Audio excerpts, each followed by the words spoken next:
Welcome students. इस video में हम देखेंगे how can we design a minimum spanning tree using Prim's algorithm. पिछले वीडियो में हमने देखा था कि एक एमएसटी क्या होता है, एक वेटेड ग्राफ का हम मिनिमम स्पैनिंग ट्री कैसे बना सकते हैं। ग्रीडी स्ट्रैटेजी को यूज करके एक मिनिमम स्पैनिंग ट्री कैसे बनाना है वो हम देखेंगे। There are two methods. Greedy strategy में ही दो मेथड्स हैं जिनके थ्रू हम एक मिनिमम स्पैनिंग ट्री बना सकते हैं। जो मेथड इस वीडियो में हम देखने वाले हैं it's called as Prim's algorithm. Prim's algorithm की मदद से ग्रीडी स्ट्रैटेजी को ही यूज करके हम एमएसटी कैसे बनाएं एक गिवन वेटेड ग्राफ का, वो इस वीडियो में आज हमें सीखना है। ठीक है, तो मैंने यहाँ पे एक वेटेड ग्राफ लिया है। ठीक है, आप देख सकते हो कि इस वेटेड ग्राफ में कुछ नोड्स है, यानी कि वर्टाइसेस है ABCDEF। तो ये कुछ वर्टाइसेस है और साथ ही में मैंने कुछ एजेस लिए हैं। एक चीज आप नोटिस कर सकते हैं कि सारे एजेस वेटेड है, सारे एजेस के साथ वेट्स असाइन किए गए हैं, यानी कि ये एक वेटेड ग्राफ है। तो जैसे मैंने कहा था, इस वेटेड ग्राफ का एमएसटी प्रिम्स एल्गोरिथम से कैसे बनाया जाए, लेट्स सी दैट। तो एक प्रिम्स मेथड को अप्लाई करने के लिए सारे एजेस या नोड्स में से सबसे पहले आप किसी भी एक नोड को या वर्टेक्स को कंसिडर कीजिए एज रीच्ड नोड। ओके, से फॉर एग्जांपल ये वाला जो नोड है, नोड A, इसको मैंने कंसिडर किया है reached node. Okay, reached node.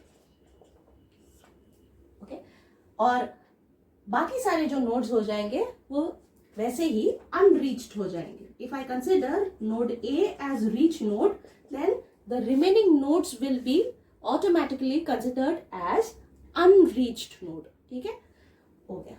हमें करना क्या है कि ये रीच नोड और अनरीच नोड के सेट्स बनाने हैं। ठीक है, तो हम सेट्स बनाते हैं।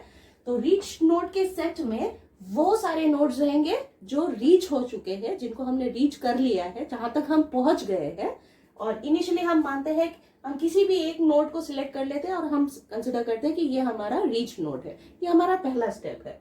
तो जैसे मैंने आपको दिखाया है कि ए नोड को हमें रीच नोड इनिशियली कंसिडर करना है। हालांकि जरूरी नहीं है कि आप नोड ए को ही कंसिडर करें, आप किसी भी नोड को रीच नोड कंसिडर कर सकते हैं। तो रीच नोड के सेट में फिलहाल फर्स्ट स्टेप में सिर्फ नोड ए आएगा और जो रिमेनिंग नोड्स है यानी कि BCDEF, this will come under unreached nodes, set of unreached nodes. साथ ही में हम एक और सेट बनाएंगे जिसमें हम मिनिमम स्पैनिंग ट्री के अंदर जो जो एजेस को हमें इंक्लूड करना है। आपको याद होगा एमएसटी यानी कि मिनिमम स्पैनिंग ट्री में हम सारे नोड्स को कंसिडर करते हैं, लेकिन हम कुछ सिलेक्टेड एजेस को ही एमएसटी में यूज करते हैं। तो इनिशियली अभी तो ये हमारा पहला स्टेप है, अभी तक हमने एमएसटी बनाना स्टार्ट नहीं किया है। क्योंकि नहीं किया है इसलिए हमारा एमएसटी वाला जो सेट है ये एम्प्टी है, खाली है। तो ध्यान रखिए, रीच्ड और अनरीच्ड वाला जो सेट है ये सेट ऑफ नोड्स है। ठीक है, हम कौन कौन से नोड्स पे रीच हुए हैं वो है रीच नोड का सेट। कौन कौन से नोड्स तक अभी तक हम रीच नहीं कर पाए हैं वो है अनरीच नोड का सेट। और एमएसटी में कौन कौन सी एजेस इंक्लूड होने वाली है वो एजेस का जो सेट होगा वो होगा एमएसटी वाला सेट। फिलहाल हमने कोई एज अभी तक डाला नहीं है एमएसटी में, इसलिए ये फर्स्ट स्टेप में एम्प्टी रहेगा। ओके, अब धीरे धीरे एक एक नोड हमें रीच नोड में डालना होगा बाय कनेक्टिंग एजेस। हमें कुछ एजेस को अभी सिलेक्ट करना होगा। देखिए यहाँ तो कई बहुत सारे एजेस है, आपको दिख रहा है यहाँ पे बहुत सारे एजेस है। अभी वन बाय वन हमें एजेस को सिलेक्ट करना होगा एमएसटी बनाने के लिए। आपको याद होगा मैंने आपको बताया था पिछले वीडियो में कि एजेस आपको इस तरह से सिलेक्ट करना है कि कोई लूप फॉर्म ना हो, लेकिन साथ ही में सारे नोड्स आपस में कनेक्टेड भी हो। तो नोड्स को कनेक्ट भी करना है, सारे नोड्स को आपस में कनेक्ट भी करना है, कोई लूप भी फॉर्म नहीं करना है, और ये भी ध्यान रखना है कि जो टोटल वेट होगा वो मिनिमम रहे। तो ये तीनों चीजों का ध्यान रख करके हमें एजेस का सिलेक्शन करना है।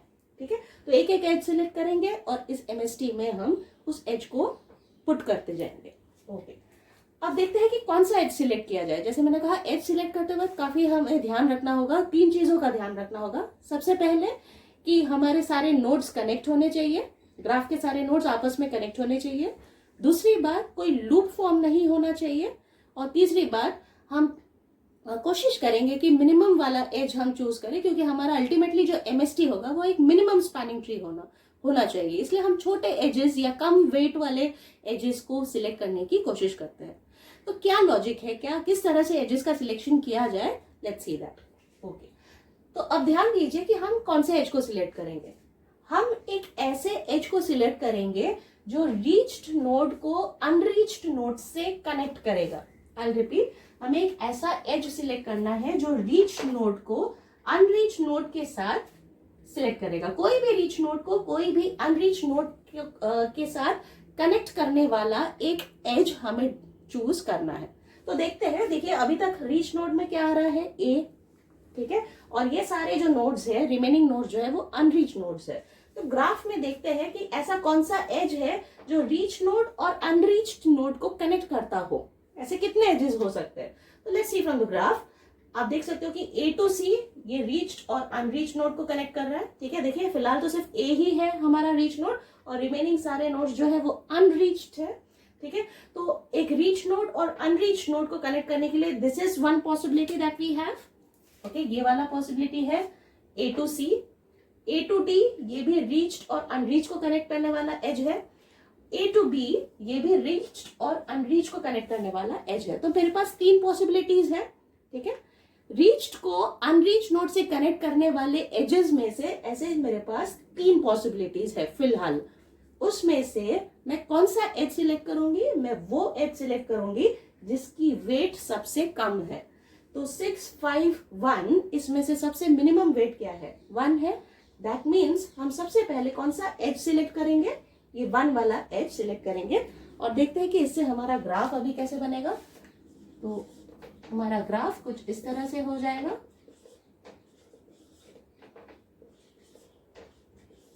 तो हमने कौन सा एज सिलेक्ट किया? जैसे मैंने बताया हमने ये वाला एज सिलेक्ट किया क्योंकि 6, 1, 5 out of these 3 weights 1 is the minimum weight, इसलिए हमने 1 को चूज किया। और ये एज सिलेक्ट करते वक्त हमें एक और चीज क्या पता चली ये मिनिमम भी है, कोई अभी तक कोई लूप भी फॉर्म नहीं हुआ है और धीरे धीरे हम कोशिश कर रहे हैं सारे नोड्स को आपस में कनेक्ट करने की, क्योंकि यही क्राइटेरिया था एमएसटी का कि सारे नोड्स कनेक्टेड हो, कोई लूप फॉर्म ना हो, प्लस जो टोटल वेट है वो भी सबसे मिनिमम हो। ये तीन चीजों का ध्यान रखते रखते धीरे धीरे हमारा एमएसटी जो है वो ग्रो होगा, यानी एक एक एजेस हम इस एमएसटी में डालते जाएंगे, ओके। अब क्योंकि हमने ए और बी को कनेक्ट कर लिया है, तो ए तो ऑलरेडी मेरा रीच नोड था। अब क्योंकि ए बी के साथ कनेक्ट हो चुका है, इसलिए बी भी मेरा रीच नोड के अंदर कंसिडर हो जाएगा। तो अब जो मेरे सेट्स होंगे, ये जो 3 सेट्स हैं जो हमने पिछली बार बनाया था, ये सेट्स अभी किस तरह से मॉडिफाई होंगे, लेट्स सी दैट। अभी रीच नोड में कौन कौन से नोड्स आ जाएंगे? ए और बी, क्योंकि हम बी तक भी रीच हो चुके हैं, क्योंकि हमने ए और बी को कनेक्ट कर लिया है, इसलिए हम ए और बी दोनों को रीच्ड नोड के सेट में कंसिडर करेंगे। अनरीच्ड में क्या आएगा? फिर जो बचे हुए नोड्स हैं जैसे कि सी, डी, ई, एफ, ये सारे अनरीच्ड नोड्स हो जाएंगे। और एमएसटी, जैसे मैंने कहा था, इसमें आपको एजेस को पुट करना है। आपने अब तक कौन कौन से एजेस कनेक्ट किए हैं, कौन कौन से एजेस को सिलेक्ट किया है। तो मैंने कौन सा एज सिलेक्ट किया है? मैंने ए बी वाला एज सिलेक्ट किया है। तो देखिए यहाँ पे हमें याद रखिए एमएसटी में हमें एजेस को पुट अप करना है इस सेट में, ओके। तो ये हमारा पहला स्टेप हो गया, दिस वॉज स्टेप 1, ओके। आगे बढ़ते हैं स्टेप 2 में, ओके। तो सेकंड स्टेप में अब हम देखेंगे कि अब कौन सा एज सिलेक्ट किया जाए, ठीक है। तो फिर से हम एज को सिलेक्ट करने की कोशिश करते हैं। तो हम एज को कौन सा सिलेक्ट करते हैं? एक ऐसा एज जो रीच नोड, कोई भी, देखिए अभी हमारे पास 2 रीच नोड्स है और 4 अनरीच नोड्स है। तो मुझे एक ऐसा एज सिलेक्ट करना है। सिलेक्शन थोड़ा ध्यान से करना है एजेस का। एजेस सिलेक्ट ऐसे करना है कि वो किसको कनेक्ट करे? एक रीच नोड को एक अनरीच नोड से कनेक्ट करे, किसी भी एक रीच नोड को एक अनरीच नोड से कनेक्ट करे, प्रोवाइडेड कि उसकी वेट सबसे मिनिमम हो और वो कोई लूप फॉर्म ना करता हो।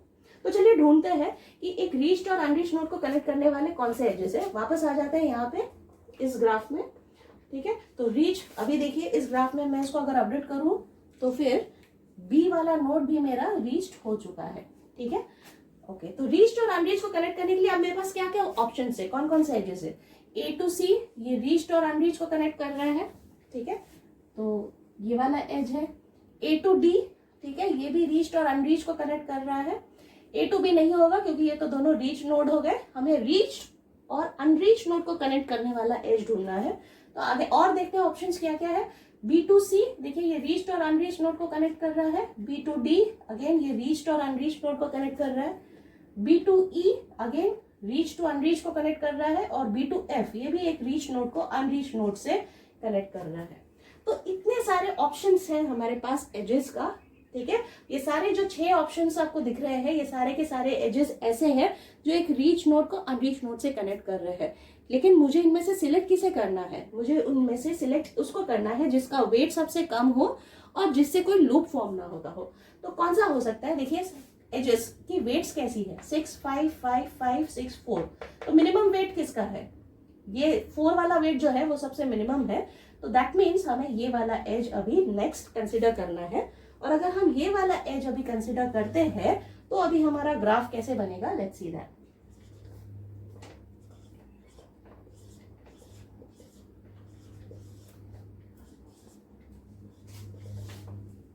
ओके, तो अगर हम ये वाला नोड भी अभी इंक्लूड करते हैं, हम ऑलरेडी इस नोड को कंसिडर एज को कनेक्ट कर चुके हैं, सिलेक्ट कर चुके थे प्रीवियस स्टेप में। अब हमने इस एज को सिलेक्ट किया है। तो देखिए अभी तक हमारा कोई लूप फॉर्म नहीं हुआ है, यानी कि ये सिलेक्शन एकदम सही है, ठीक है।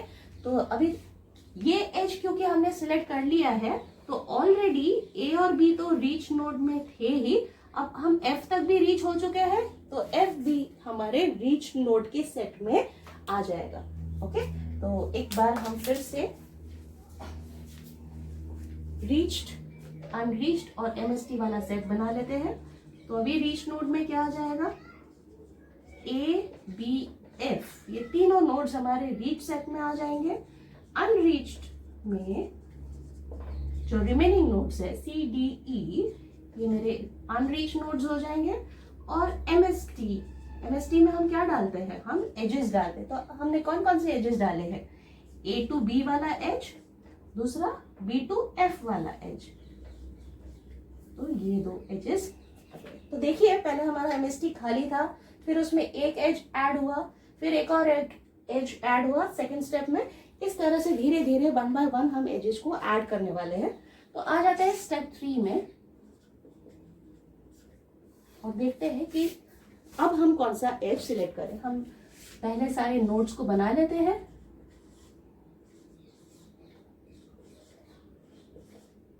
ओके, अभी तक हमने ये वाला एज और ये वाला एज डाल दिया है एमएसटी में। अब देखते हैं कि नेक्स्ट कौन सा नोड एज हम डाल सकते हैं। अगेन हमें कौन सा एज डालना है, एक ऐसा एज जो रीच नोड, कोई भी रीच नोड को किसी भी अनरीच नोड के साथ कनेक्ट करने वाला एक ऐसा एज ढूंढना है, ठीक है। तो let's search such an edge, इस तरह का एक एज ढूंढते हैं, ठीक है। तो जैसे कि इस ग्राफ को मैं थोड़ा अपडेट करूं तो एफ भी अभी रीच हो चुका है। तो मुझे कैसा एज ढूंढना है जो रीच नोड को अनरीच नोड के साथ कनेक्ट करे। तो क्या क्या ऑप्शन है मेरे पास, ए टू सी, ठीक है, A to D, B to C, B to D, okay, B to E, okay, then ये भी है, ठीक है, रीच अनरीच को कनेक्ट करने वाला ये भी एज है, F to D, F to E, ठीक है। तो ये कुछ ऑप्शंस है इस बार मेरे पास जो रीच नोड को अनरीच नोड से कनेक्ट करने वाले एजेस है, ठीक है। तो out of all this edges अब सबसे मिनिमम वेट वाला एज कौन सा है, ये वाला है 2, ओके। दैट मीन्स मुझे ये वाला, इन सारे पॉसिबिलिटीज में से मुझे ये वाले एज को सिलेक्ट करना है। क्यों इस एज को सिलेक्ट कर रहे हैं, क्योंकि इसको सिलेक्ट करने से सबसे पहली बात हमने एक सबसे स्मॉलेस्ट एज वाला वेट वाला एज सिलेक्ट किया है और इससे कोई लूप भी फॉर्म नहीं हो रहा है। देखिए हम यहाँ पे ग्रीडी हो रहे हैं, हम लालची हो रहे हैं। हम मिनिमम स्पैनिंग ट्री क्योंकि बनाना चाहते हैं तो ऑब्वियसली हम सबसे छोटा एज को ही प्रायोरिटी देंगे। हर स्टेप में हम ग्रीडीनेस दिखा रहे हैं, हम हर स्टेप में एक ऐसा एज सिलेक्ट कर रहे हैं जो मिनिमम वेट वाला हो, ठीक है। देखिए जब मैक्सिमम प्रॉफिट फाइंड आउट करना होता है तो हम ज्यादा प्रॉफिट वाला वैल्यू चूज करते हैं, लेकिन इस बार हमें मिनिमम वेट एमएसटी बनाना है, मिनिमम स्पैनिंग ट्री बनाना है। तो हम छोटे से छोटा खर्चे वाला जो एज है हम उसको सिलेक्ट करेंगे, ठीक है। तो दिस इज हाउ ये हमारा अगला स्पैनिंग ट्री बन गया है। और ये स्पैनिंग ट्री के हिसाब से node A, node B, node F और नोड डी, ये चारों भी रीच नोड्स हो गए हैं। तो मैं दोबारा सेट्स बना लेती हूँ। तो रीच्ड में अभी 4 नोड्स आ गए हैं, ए बी एफ डी, और अनरीच्ड में हमारे पास अभी 2 ही नोड्स बचे हैं, सी और ई। और जो हमारा MST है उसमें कौन कौन सी एजेस जा चुकी है, AB वाला एज, BF वाला एज और FD, ये 3 एजेस MST में जा चुके हैं। ठीक है, तो आगे बढ़ते हैं। ठीक है, अभी तक हमारे सारे नोड्स कनेक्टेड नहीं हुए हैं। MST बनाने के लिए जरूरत क्या थी, रिक्वायरमेंट क्या थी कि सारे नोड्स आपस में कनेक्ट हो, लेकिन सी और ई अभी भी कनेक्टेड नहीं है, यानी कि MST अभी भी पूरा नहीं हुआ है। तो हम आगे बढ़ते हैं। फिर से हम एक ऐसा एज सिलेक्ट करेंगे, ठीक है, जो एक रीच नोड को अनरीच नोड के साथ कनेक्ट करे। ओके, तो ढूंढते हैं एक ऐसा एज जो एक रीच्ड नोड को अनरीच नोड के साथ कनेक्ट करे। देखिए, after the end of the step D भी रीच हो चुका है। ठीक है, तो ये चारों रीच नोड्स हो गए। तो अभी हमें क्या करना है, हमें एक ऐसा एज ढूंढना है जो रीच्ड नोड को अनरीच नोड के साथ कनेक्ट करे। तो क्या क्या ऑप्शंस है मेरे पास इस बार। सो A to C एक ऑप्शन है, B to C एक ऑप्शन है, B to E एक ऑप्शन है, ठीक है, E to F ये भी एक ऑप्शन है। ठीक है, तो ये सारे कुछ ऑप्शंस है जो रीच नोड को अनरीच नोड के साथ कनेक्ट कर रहे हैं। Reached unreached, reached unreached, reached unreached, reached unreached. तो ये सारे ऑप्शंस इस बार है। तो देखते हैं कि इसमें से सबसे कम वेट वाला कौन सा है। तो 6 5 6 6, तो ये 5 वेट सबसे मिनिमम है, यानी कि हमें कौन सा एज अभी सिलेक्ट करना चाहिए, ये वाला एज जो है ये इस बार हमें सिलेक्ट करना चाहिए। ओके, तो let's select this edge now. तो इसको अगर मैं सिलेक्ट कर देती हूँ ये 5 वेट वाला एज मैंने सिलेक्ट कर दिया बी और सी को कनेक्ट करने के लिए। तो देखिए हमने इसको सिलेक्ट कर दिया है, और क्योंकि हमने बी और सी को सिलेक्ट कर दिया है तो सी पर भी हम रीच हो चुके हैं, सी भी मेरा कनेक्ट हो चुका है। ठीक है, तो ये भी this is my next set. तो मैं ग्राफ को दोबारा ना बना करके मैं डायरेक्ट ये सेट को अपडेट करती हूँ अभी। ठीक है, हालांकि ये हम नेक्स्ट स्टेप में भी बना सकते हैं सेम यही वाला ग्राफ। तो अगला ग्राफ मेरा कुछ इस तरह से हो जाता। ठीक है, अगर ये कनेक्शन जो है मैं इसको अगले स्टेप में बता देती हूँ।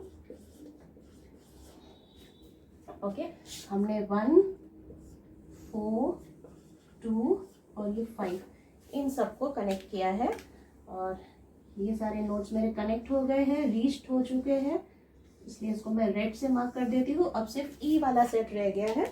मैं सारे सेट्स का इंफॉर्मेशन यहाँ पे दोबारा लिख लेती हूँ। अभी रीच्ड में क्या क्या हो गए हैं, A B F D C, ये सारे रीच्ड हो गए हैं। अनरीच्ड में एक ही बचा है, अनरीच्ड सेट्स में सिर्फ ई बचा है। ठीक है, और MST में कौन कौन सी एजेस जा चुकी है। तो MST में सबसे पहले AB था, ओके, फिर उसके बाद BF को हमने ज्वाइन किया, ओके, फिर उसके बाद हमने FD को ज्वाइन किया, और फिर फाइनली हमने अभी BC को ज्वाइन किया है। ठीक है, लेकिन अभी भी ये MST पूरा नहीं हुआ है। क्यों? क्योंकि E अभी भी आइसोलेटेड है। ठीक है, कनेक्टेड नहीं है। तो हमें कोई भी नोड को आइसोलेटेड नहीं छोड़ना है, सारे नोड्स को कनेक्ट करना है। तो एक आखिरी स्टेप हम करते हैं, जिससे क्या होगा, ये ई वाला जो नोड है वो भी कनेक्ट हो जाएगा। तो लेट्स सी दैट। ओके, तो फिलहाल हमारा सी भी रीच के सेट में आ चुका है। तो लास्ट स्टेप जो है, this was our step 4। Okay, so let's see the last step, that is step 5।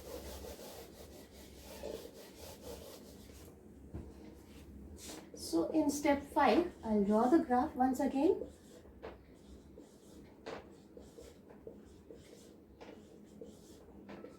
So these are the edges that I've already selected. Okay, I'll mark the reach nodes quickly. Okay, and as you can see, this is still disconnected. Okay, लेकिन हमारी condition थी कि सारे edges जो सारे nodes जो है वो कनेक्टेड होना चाहिए। तो फिर से हम एज सिलेक्शन करते हैं। फिर से हम एक ऐसा एज ढूंढेंगे जो किसको कनेक्ट करे, एक रीच नोड को अनरीच नोड के साथ कनेक्ट करे। तो देखते हैं कौन से ऑप्शंस है इस बार मेरे पास। ठीक है, क्या क्या ऑप्शंस है एक ऐसे एज को ढूंढने के लिए जो एक रीच नोड को अनरीच नोड के साथ कनेक्ट करे। So let's see what are the possible options. So ये वाला एज है, ठीक है, ये वाला एज है, ये एज है, ठीक है। 3 एजेस है आपके पास, C to E, B to E, F to E। अब देख सकते हो रीच को अनरीच के साथ कनेक्ट करने के लिए यही 3 ऑप्शंस फिलहाल आपके पास बाकी है। लेकिन आउट ऑफ दीज 3 वेट सबसे कम वेट किसका है? 3। तो हमें कौन सा एज सिलेक्ट करना चाहिए? ऑब्वियसली ये वाला एज सिलेक्ट करना चाहिए। इससे क्या होगा? ई आपका कनेक्ट भी हो जाएगा, ओके, और कोई लूप भी फॉर्म नहीं होगा। इसलिए हम क्या करेंगे, नेक्स्ट स्टेप में हम कनेक्ट करेंगे नोड सी और नोड ई को, जिसका वेट कितना है? 3, ठीक है। इससे क्या होगा? आपका ई वाला जो नोड है ये भी कनेक्ट हो जाएगा, यानी आप उस पर भी रीच हो जाएंगे। तो फाइनली आपका जो रीच नोड का सेट होगा उसमें सारे नोड्स आ जाएंगे, A B C D E F, सारे नोड्स आ चुके हैं। और अनरीच, अभी कोई भी नोड अनरीच नहीं है, तो अनरीच वाला सेट आपका एम्प्टी हो जाएगा। देखिए पहले उल्टा था, बीच में एक ही था और बाकी सारे अनरीच थे। आपको ये प्रोसेस कब तक करना है? जब तक आपका अनरीच नोड खाली ना हो जाए, यानी कि सारे के सारे नोड्स तक आप रीच हो जाएंगे। और आपके MST में अभी कौन कौन सी एजेस रहेंगी? Edge AB, edge BF, edge FD and BC and CE, ठीक है। तो ये सारे नोट्स जो है आपके MST में आ जाएंगे। तो this is your final MST, okay. So ये हमारा मिनिमम स्पैनिंग ट्री है, ठीक है। आखिरी में जो बना है ये हमारा मिनिमम स्पैनिंग ट्री है, ओके। लेकिन हम इसका टोटल वेट भी हम पहले बना देख लेते हैं, कैलकुलेट कर लेते हैं। So this is the required MST, जिसका टोटल वेट कितना है काउंट कर लेते हैं। टोटल वेट 1 प्लस लिख लेते हैं यहाँ पे, 1 + 4 + 2 + 5 + 3, ठीक है। ये उसका टोटल वेट है। सो 1 + 5 4 is 5 + 2 is 7, 7 + 5 12, 12 + 3 is 15। So this is your answer, okay. So I hope you have understood कि किस तरह से ग्रीडी स्ट्रैटेजी को यूज करके और प्रिम्स मेथड को यूज करके हम एक minimum spanning tree find out कर सकते हैं। Thank you.